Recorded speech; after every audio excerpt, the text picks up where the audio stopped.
A paz do Senhor a todos que vão estar vendo esse vídeo. Nós estamos na lição 10 desse trimestre e é um pequeno resumo que eu vou estar dando. Por isso eu vou estar lendo só a leitura bíblica em classe, não vou estar falando de tópico por tópico, porque senão seria um vídeo muito extenso.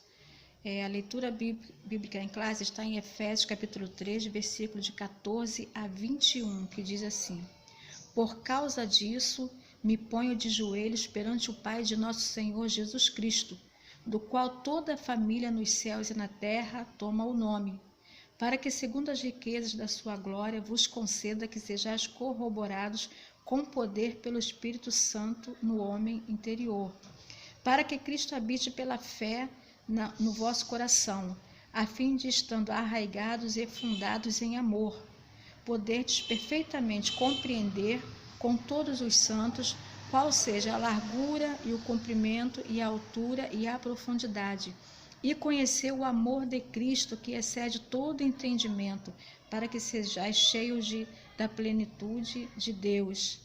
Ora, aquele que é poderoso para fazer tudo muito mais abundante além do que pedimos ou pensamos, segundo o poder que em nós opera.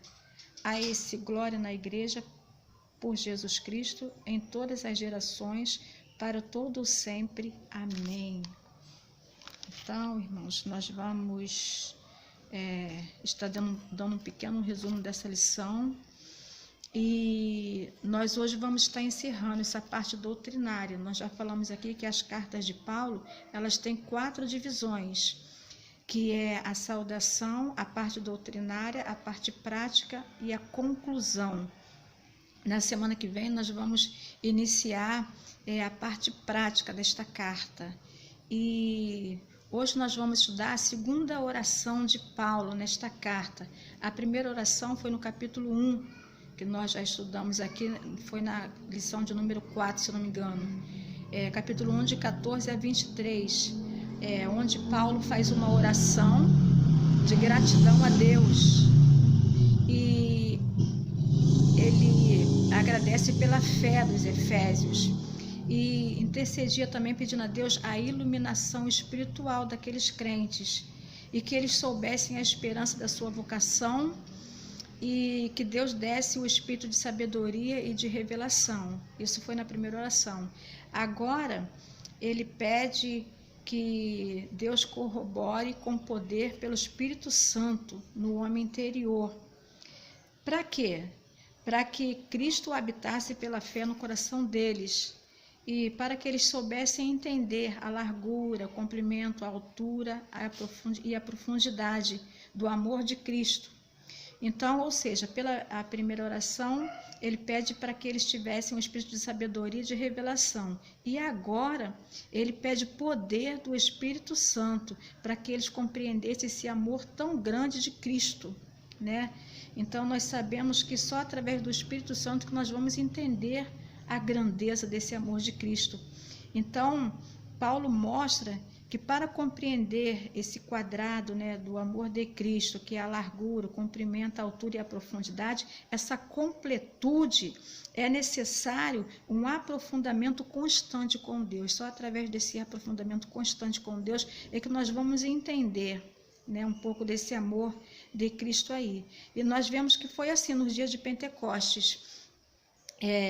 Eles deveriam ser cheios, para quê? Para cumprir o propósito da evangelização. Então, através deles serem cheios do Espírito Santo, eles iam evangelizar sem medo, com ousadia, né, e cumprir todo o propósito de Deus na vida deles. Então, a vida cristã, nós entendemos que ela precisa de uma renovação constante, né? Uma renovação dia por dia. Por isso que a Bíblia diz que nós devemos viver de fé em fé. Então, é uma busca constante através da palavra, através da oração. E para quê? Para que nós podemos entender qual seja a boa, a perfeita e agradável vontade de Deus, né? Então, Paulo ali, ele se preocupa com aqueles crentes de Éfeso, né, daquela igreja. E por que ele se preocupa? Porque aquela região, nós sabemos que ela era cheia de misticismo, ela era cheia de idolatria, feitiçaria. Então, a preocupação de Paulo é para que aqueles crentes não fossem influenciados pelaquela cultura corrompida ali da cidade, mas que eles entendessem, fossem cheios do poder de Deus e entendessem esse amor tão grande que Jesus tinha por eles. Então, por isso que Paulo pede para que eles fossem cheios do Espírito Santo, para resistir toda aquela cultura demoníaca ali, para que eles pudessem estar de pé. E hoje não é diferente na nossa vida, né, irmãos? Nós precisamos desse poder do Espírito Santo para estar guerreando contra esse mundo corrupto, mundo de maldade. Então, o cristão tem que ter esse fortalecimento espiritual de Cristo para estar de pé e combatendo e não aceitando essas coisas, mas fazendo a vontade de Deus. Então, essa era a oração de Paulo ali, né, para que eles estivessem arraigados e firmados em amor. E esta expressão, arraigados e firmados em amor, ilustram uma plantação de árvores e um edifício, né, arraigados, como se tivesse raiz, né, uma plantação de árvores. E isso nos leva lá em Jeremias 17:7, quando fala ali que o varão que confia no Senhor e a sua esperança é o Senhor. Aí diz que ele será plantado como uma árvore junto às águas, e ali ele vai estender as suas raízes para o ribeiro, e ele não receia quando vem o calor. Então, o cristão tem que estar, né, nessa raiz, enraizado ali. Para quê? Para quando vier, né, o calor, ou seja, o ano da ceguidão, que, né, simboliza a tribulação, o cristão não venha se fadigar e não venha deixar de dar frutos, né? Não venha se perder. Assim a igreja fundada em Cristo. Nós sabemos que Jesus, ele é a videira, né? Ele é essa árvore, ele é a videira, e nós somos as varas.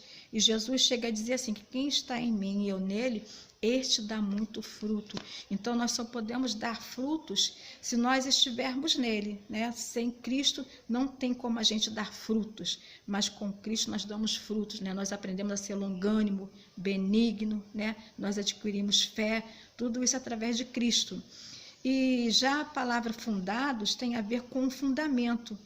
É a figura de um edifício, igual isso nos lembra que nós já estudamos aqui, não é isso? Nesta carta, que Cristo é a pedra principal da esquina, né? E nós, a igreja, estamos firmados nele e não na areia, né? Ou seja, as nossas raízes e fundamentos estão firmados nesse amor de Jesus. Jesus é a expressão máxima desse amor de Deus, tá? E a base do crescimento e aprofundamento, fortalecimento das nossas raízes é em Cristo, né? Só assim a igreja é capaz de desfrutar das riquezas da glória de Deus, que Paulo fala aqui nesta carta, né? Que vai além do nosso entendimento, vai além do que pedimos ou pensamos. Então, a grandeza desse poder de Deus é capaz de responder para além das corajosas orações, né? Como Salomão. Salomão, ele orou pedindo sabedoria, mas o que Deus fez? Foi muito além do que Salomão pedia. Deus deu sabedoria, mais riquezas e glórias, né? Então, vai muito além do que nós pedimos e pensamos, esse poder tão grande de Deus. Paulo não só ensinava, mas ele fazia.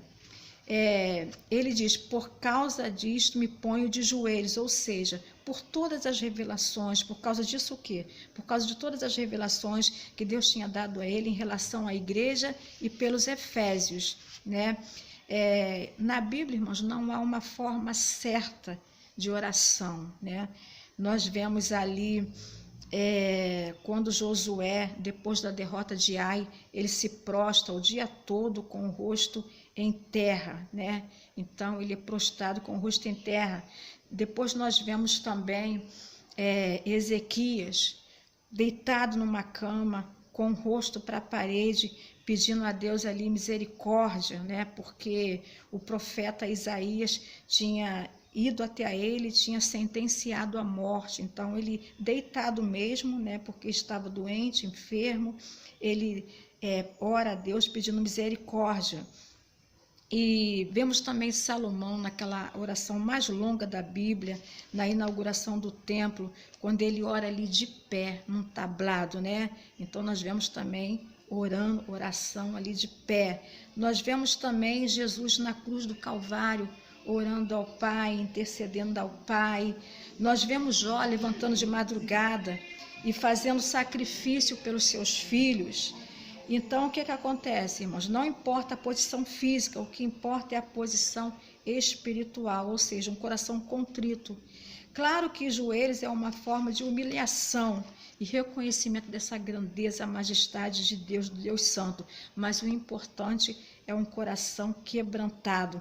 Então, Paulo se coloca de joelhos perante o Pai, né? Perante Deus, do qual todas as famílias no céu e na terra toma o nome. O que quer dizer essa família, né? Nos céus e na terra. Nós sabemos que ali está falando sobre os filhos de Deus. E quem são esses filhos de Deus? Esses filhos de Deus nos céus são os anjos, aonde Jó 38:7 fala lá, né? Os anjos são chamados filhos de Deus, e também a igreja redimida, todos os salvos que morreram em Cristo estão nos céus. Eles fazem parte aí desses filhos de Deus, essa igreja triunfante, né?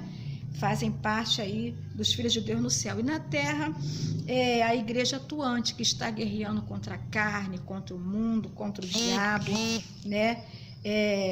Então, estas, né, tanto a igreja na terra como no céu, forma aí essa família de Deus que Paulo está falando aqui, né? E é este grupo que João vê lá em Apocalipse 5:9, quando ele vê povos de toda língua, tribos e nações, né? Ele vê aquele culto no céu, aqueles 4 animais e os 24 anciões fazendo aquele culto no céu. Então, e eles vendo aquele grupo de crentes de todas as épocas, de todas as eras, de todas as nações. Então, é este povo aí que toma o nome de Deus no céu. Então, o importante também, irmãos, o que é lindo é que Paulo ele não pede a prosperidade e nem que os efésios ficassem livres da perseguição, não. Mas que eles tivessem poder para ter esse entendimento, né, deste grande amor de Cristo. O que nos faz entender a grandiosidade desse amor é a nossa miséria, não é isso? Nós estávamos mortos em nossas ofensas e pecados, mas Ele nos amou e nos vivificou juntamente com Ele. Então, é isso que nos faz entender esse amor. Nós tão insignificantes, não é isso? Não merecemos nada, somos pó e cinza, mas Jesus veio e nos amou, nos resgatou e nos salvou, nos comprou com o seu próprio sangue, né? Então isso aqui é lindo. E Paulo ora para que os crentes de Éfeso fossem corroborados com poder, ou seja, que eles fossem fortalecidos, capacitados pelo Espírito Santo. E isso mostra uma operação de Deus em nós, e que nós não podemos fazer nada de nós mesmos, né? Nós precisamos de Deus para estar de pé, nós precisamos dessa operação divina. E o Espírito Santo, ele nos faz resistir, ele nos faz mais forte. Para quê?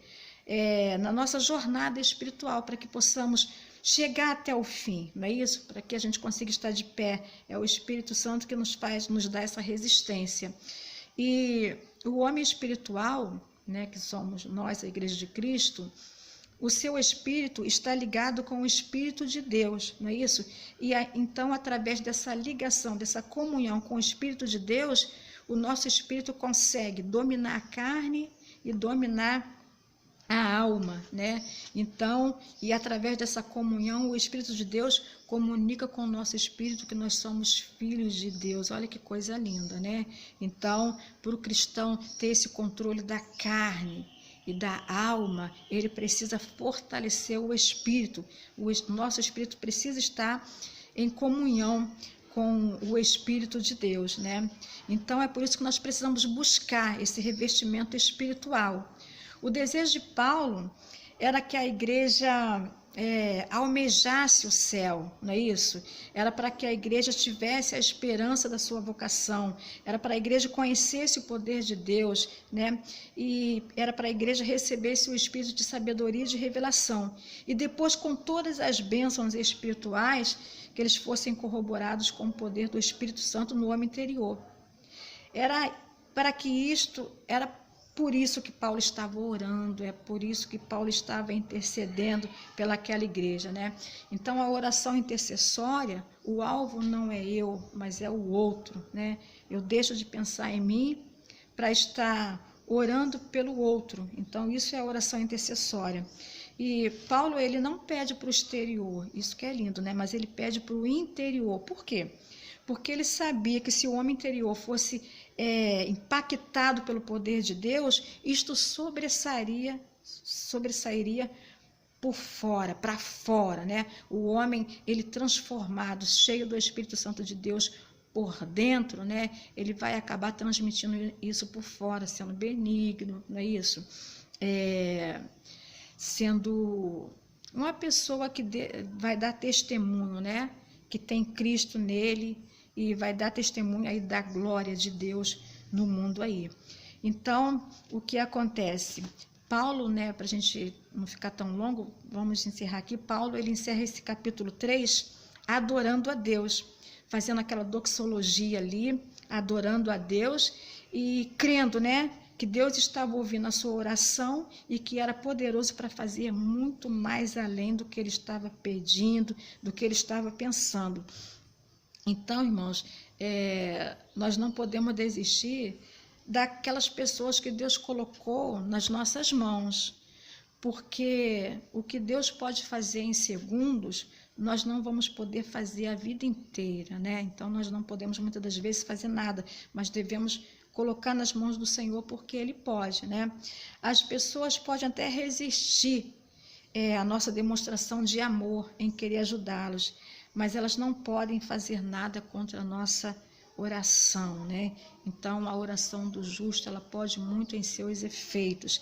Então, nós devemos pegar essa atitude de Paulo, né? De estar ali mesmo preso, mas ele esquece as suas aflições e ele intercede pelos crentes de Éfeso com aquele amor, com aquele carinho, com aquela preocupação, deixando esse exemplo para nós. Ele não só nos ensinava, mas ele fazia, deixando o exemplo. E é assim que nós devemos fazer também.